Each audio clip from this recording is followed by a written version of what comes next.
The scientists used to say that when you become older and older, then you will suffer from dementia. Your brain will stop functioning. They used to say it like that. But according to Buddhist teaching, they always said that no. If you keep on training your mind, even when you physically become old, your mind can still remain fresh and alert. That was Buddha's teaching. But the scientists used to say, no, the brain will gradually die and you will suffer from dementia, forgetfulness and everything. Okay? But now the scientists are saying, according to the recent research, they are talking about neuroplasticity. Neuroplasticity. Neuro means nerves. If you train them, if you keep on working, they become plastic, elastic. You see? So that means if you keep on training them, you will be fine mentally even when you become old. That's good news, you see. Okay? So therefore it's important just to keep on training your mind. Then you can slow down dementia. You can also upkeep your memory.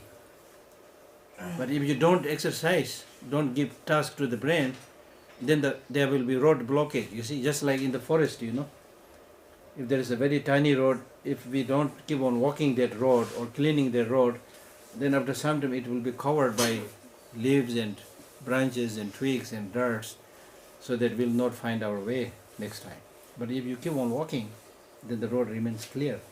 So there are neural pathways through which you send signals. So just by training continuously, you can make your mind fresh and elastic. Okay, so therefore, with this understanding, and then it gives some examples by saying that the fact that we have obtained this human life is so difficult. It is like seeing the star in the day. Do you see star in the day? No? Very difficult. We don't have here. Huh? You have no star? In the day, no, only in the night. Yeah, exactly. Not only here, but everywhere. Everywhere. So just as star is very difficult to see in the day, likewise, obtaining human life is very, very difficult. There is a story of a Tibetan Lama who once was saying the same thing, that it's very difficult to have human life and things like that. Then somebody did not like this teaching. He said, "Oh, Lama is talking like this because he had not visited China. Because in China, so much population at that time, number one population, you see. So, of course, if we think about the whole world, you know that human population is so much. It looks so much. It's not very difficult to obtain. So because of that, many people ask me the question, why it's so difficult? There are so many people, you see. So what is your answer? I did not have an answer in the beginning. So later on I tried to give an answer. My answer is, when we talk about precious human life, we are probably not talking about life of everybody, all human beings. Especially those who engage in very destructive ways of life, we cannot call their life precious human life. So here we are talking about precious human life. So those precious human beings with such kind of compassionate, loving mind, those precious human beings are very little. Their population is very small. Is that clear? Yes. It's very difficult, you see. Just human life is too much. But even human life, if you compare to other animals, other insects, still human population is nothing. If you look at the ants,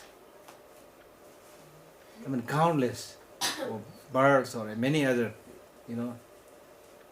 countless. So comparing to them, again, human life in general is much less, human population is much less. But even within human population, those who are really noble and kind, those life is very, very rare, like stars in the day. Okay, so there's the meaning. Then it also gives, I'm just giving you some example. And it also gives an interesting example by saying that while we are all talking here, if we suddenly see an insect, say an earthworm, okay, moving here, goes near the altar and gets up and bows to the bows to the Buddha's image. Is that possible? Impossible, very difficult. So like that, human life, precious human life is very difficult. Like finding that one. So it gives a lot of examples like that. Then there's another story of a person who had problem with his leg, lame, who was lame. So he just fall down somewhere. And when he fall down from some higher place, down somewhere, there was a wild horse sitting. So he fell on the back of that wild horse. The wild horse, out of fear, started running, got up running. And this lame person, also he was full of fear. So he just managed to hang on to that person. No, sorry, that wild horse. And then the wild horse kept on running. He was so full of fear. Then this lame person, who is now on the wild horse, he came back to his senses. In the beginning he was full of fear. Now he realized that he is riding and galloping on this wild horse. Then that was unbelievable to him because his legs were not functioning. He cannot ride properly. But somehow out of fear he managed to, cling on to that. Then when he came back to his senses, he started singing. You know what he sung? He said, a lame person being able to ride on a wild horse is once in a while in life. So if I don't sing today, when should I sing? So like this, very difficult. So obtaining this precious human life this time is, very difficult like that.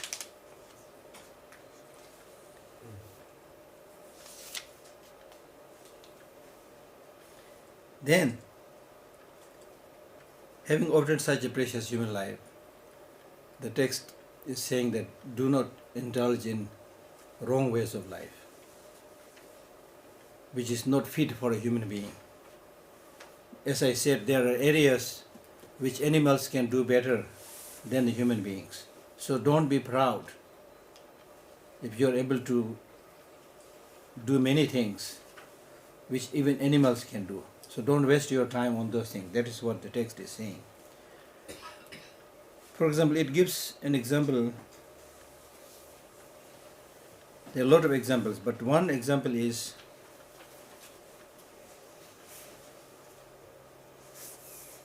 in terms of bravery.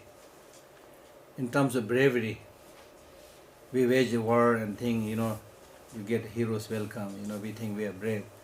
But the text says there are some birds, a kind of hawk group kind of bird. When it tells the story of a kind of hawk chasing the pigeon. And when they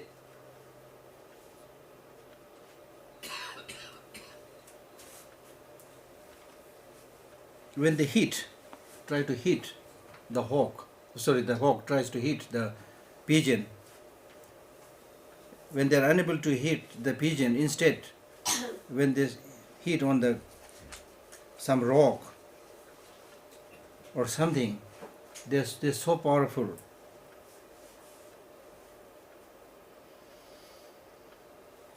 that sometimes they are able to produce cracks on those stones and rocks. So they are so brave, they don't hesitate in hitting with full force, without hesitation. So some birds, even birds have those kind of capacity. Then in terms of dexterity, skill, it talks about another bird. I don't know how to translate this into English. That there's one kind of bird which catches some heavy animals and then takes it in the sky, but it's so heavy he cannot hold more, and he releases it, the male releases it, and the female comes, takes it in the space. She carries a little further, she cannot carry it, she releases, the male comes and takes it. So they have such kind of skill, dexterity. The birds also have that. In terms of fighting with the enemy, it talks about a nest of a crow. At one time when the parents were not there, owl takes the young crows and taking the heart out, it kills that young crow. And then this male crows realize this and chases the owl to such an extent that they are able to finally kill that owl. So in terms of fighting, animals can do that. And we know that now. I don't have to read more, because if you watch the wildlife, it's all there, you see. It's all there. And when I was studying in the Institute of Buddhist Dialectics, there was one tiny insect, yellowish one. He used to come in the summer when I was reading text, and he would just bring very fine marts and put it little by little on the wall and making almost like a pouch. Very nicely polished pouch like this, very nicely stuck on the wall. And then he goes and kills smaller insects and bring it one by one. Put it, I have seen with my eye, put it there. Then he seals it. Then after several months, somewhere in winter, he comes back and takes those out and eat. You see? So there are so many, like this book is a whole thing about those kind of experiences. You see?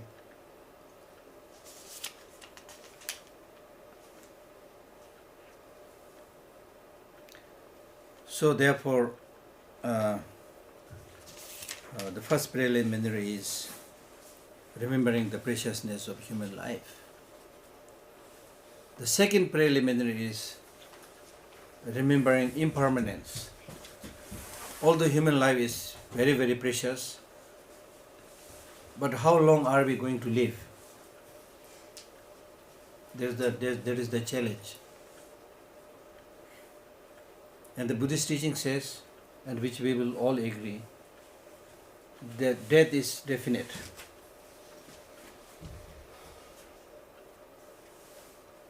Do you agree? Death is definite. If you read the whole human history, you will not find a single person who managed to escape death. Death is definite. The time of death is Unknown. indefinite, unfortunately. Just like death is definite, time of death is also definite. Then we can have fun first and then prepare. But time of death is indefinite. It can come any time. But if we think about that, it really shakes our whole being. But normally we don't think so. It looks okay, you see. But the time of death is indefinite. I'll tell you a story. There is a story of a human being who made friendship with a ghost. That ghost is said to have some kind of clairvoyance, precognition. So that the human being said, "My dear ghost friend, I'm a little bit scared of death, but I want to have some fun in life also," which we all do, you see. I want to have some fun in life also. So little bit before my death, little bit in advance, please tell me, because you have precognition. Then I will spend my time doing dharma practice. The ghost friend said, okay, fine. So time passed. And after some time the ghost friend came and says, my dear friend, last night somebody, a member of the family down there died, passed away. He said, oh, so sad, poor thing. But he continued his life as usual. Time passed. After some time, the ghost friend again came and he said, my dear friend, last night somebody from the family up died last night. He said, oh, so sorry, poor thing. What unfortunate. But he continued his life as before. Then after some time, the ghost friend came and said, my dear friend, it is your turn to go. I said, what? I told you to tell me a little bit in advance. The ghost friend said, I have never seen such a stupid person like you. I told you 2 times. The friend down there passed. The friend up there passed. I mean, when they are dying, you should be able to understand that your time is also very soon. So that's the thing in our case. How many times, if we can write a long list, how many people we have seen dying. We may be shaken up just for a short time. Then after that, welcome back to the same familiar world. We forget everything. Because we forget everything about death, impermanence, we don't prepare. Even when you go to, say, New Delhi or America, you need to do some preparation. You need to make sure that air ticket is bought. It's confirmed ticket. Your taxi is booked, whatever, you see. Your hotel is booked. Even for such short journey, we make such preparations. But for the long journey, especially the journey to the unseen, unknown world, no preparation at all. So without any preparation, if you have to take this journey, you can well imagine how would you fare in the travel.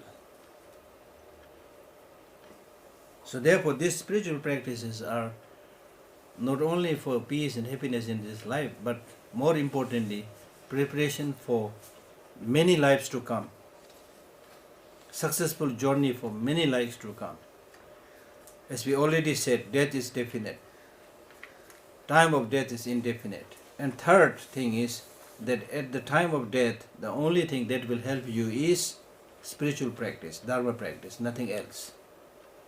Does it make sense? Because at the time of the death, your friends cannot help you. The wealth you have accumulated after having worked so much is of no use at all.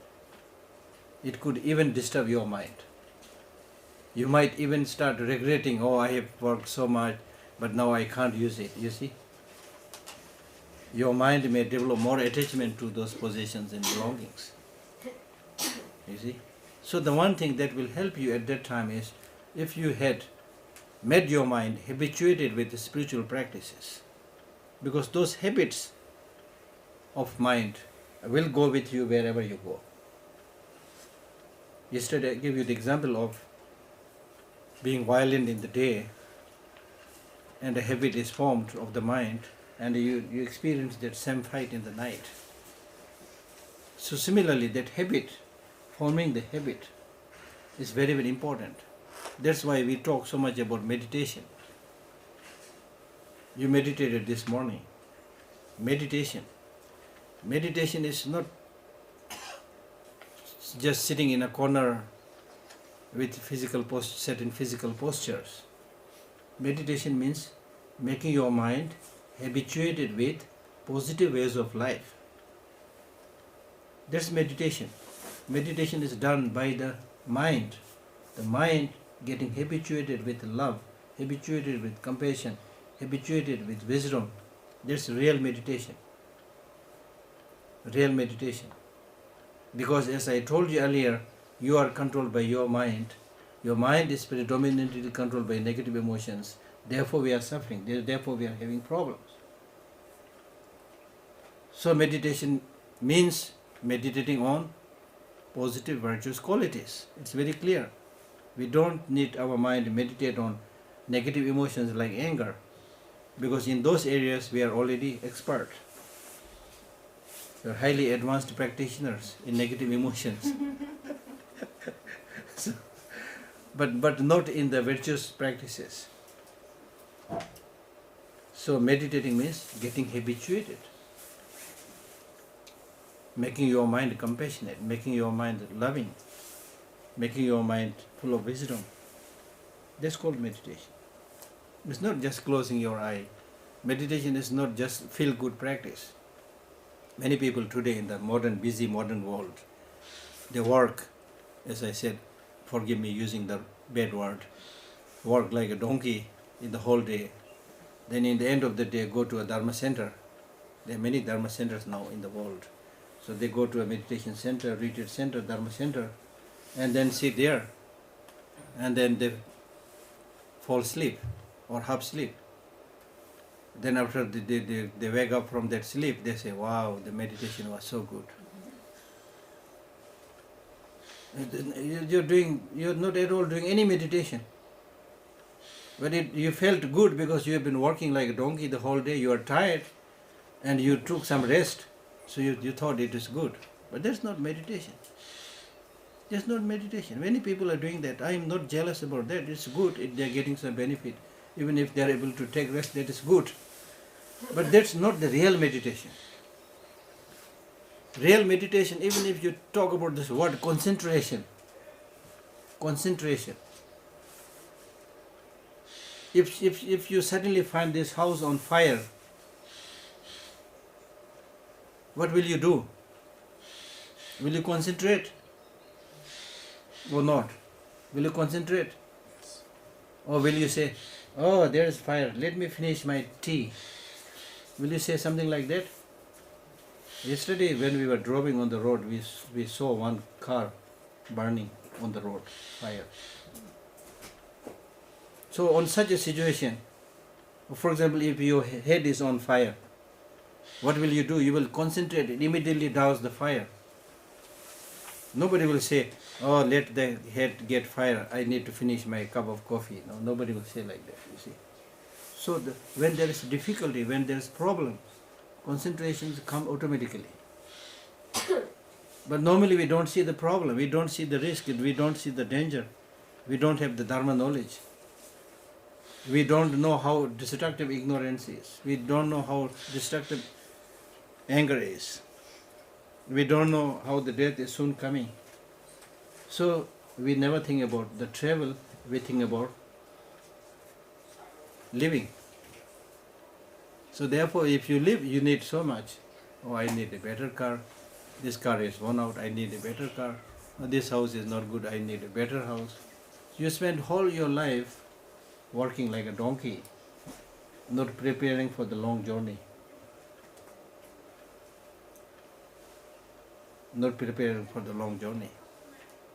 So therefore, once you develop this understanding and awakening of the reality of impermanence and death, that will really provoke you.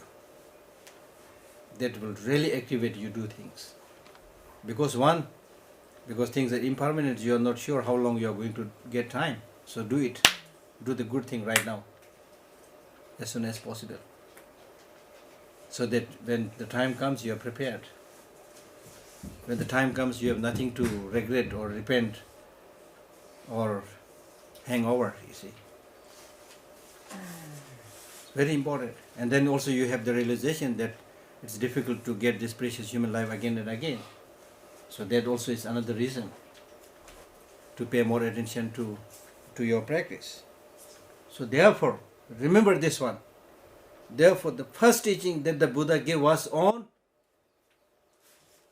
impermanence. The last teaching that the Buddha gave was on Huh? Huh? Happiness. The last teaching, the first teaching that the Buddha gave was on impermanence. The last teaching that the Buddha gave was on impermanence. Exactly. Because if you have this understanding that very soon you are going, and you are not sure when you are going, it's like enemy. It's like being sure that the enemy is there coming towards you, and not sure when the enemy is going to attack you. Then you have to remain prepared and alert all the time. If you know that the enemy is coming next year, at least you can take some rest right now. But the enemy is coming and not sure, it's imminent, it's coming anytime, not sure when, then you have to remain alert. I think you have a lot of experience here. You have some experience here in Israel? Little bit, not much. Okay. So like that, you see. Like that. So therefore the first teaching that the Buddha gave was on impermanence. Because the first teaching that the Buddha gave was the Four Noble Truth. And out of the Four Noble Truth, the first teaching was the truth of the suffering. And the first feature of the truth of the suffering is impermanence.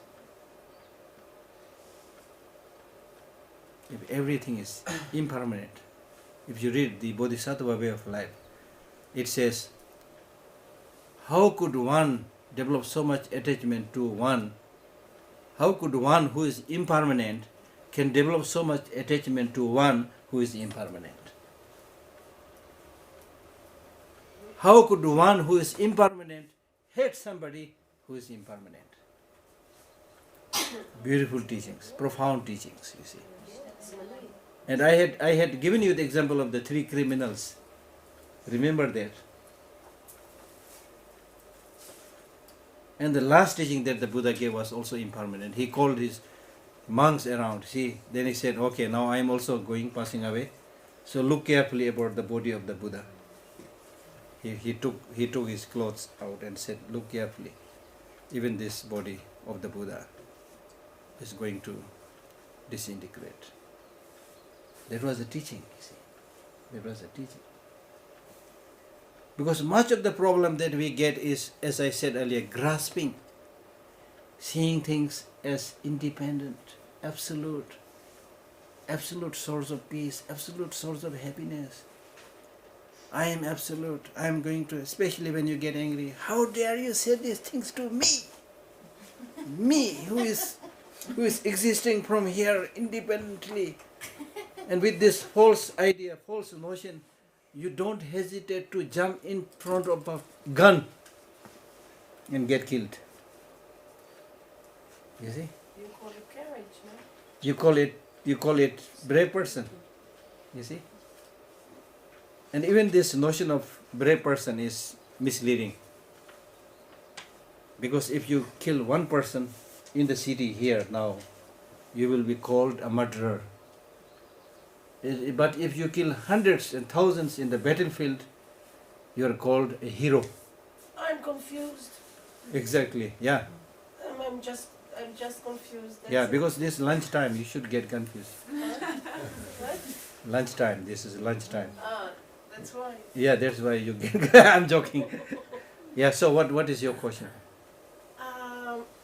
So we stop here actually, yeah. It looks like many situations are ambiguous. Like you can, like the example you gave with the brave, you can call it stupidity. A lot of, I don't know yet. I'm confused. I don't understand exactly the situation. No, because we are you all can call confused. them, and they are one of opposite of the other. Many situations like Yeah. you call them, True, they true. are one opposite of the True. other. So I'm True, number one, you are right. Not only you, we are all confused. yes. If we are not confused, then why should we seek wisdom? Why should we seek knowledge, Because there is a confusion, because there is ignorance. And we don't want to suffer because of confusion and ignorance. That's why we are studying, you see. So there is no push button enlightenment. You see, you just push one button and all your confusions gone, ignorance gone. Not like that. The fact that